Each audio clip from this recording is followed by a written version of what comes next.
reached out to like bigger nonprofits just to even see if we could put partnership or collab, and like it goes unnoticed. And I realized DPA is a small nonprofit. We haven't had like, and I'm grateful, like we haven't had like a national, how do I say, you know how like when there's a shooting of an unarmed black person, like it makes national news and your top lawyers come out, your top activists come out, right? And then it's like once that Al Sharpton come out.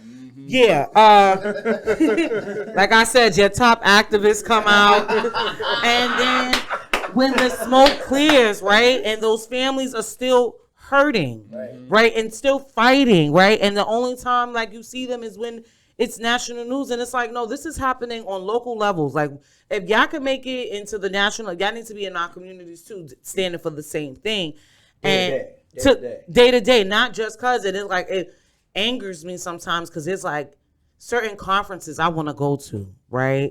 There's the Women of Power conference that they're having in Vegas, and there's so many different influential small business black and brown women that I need to be in that space. But because I don't know somebody that knows somebody that can call somebody that can tell somebody to say, hey, this is DPA, this is the work that they're doing, this will be a great opportunity. Instead, I'm trying to raise money to get $5,000 to go to these conferences so I could get access to bring back the resources to my community. Like even me attending the Black Caucus in Albany, I did that because I know if I could connect to 100 people, that's 1,000 more services that can come into my community directly. That's 1,000 plus more services or resources that could come into my community.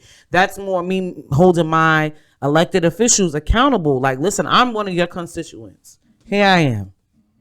What you got for me, and what can we do together so we can build that partnership between the community and the elected officials as well. Sorry, y'all know I get on my tangent. Nah, that's what's up, though.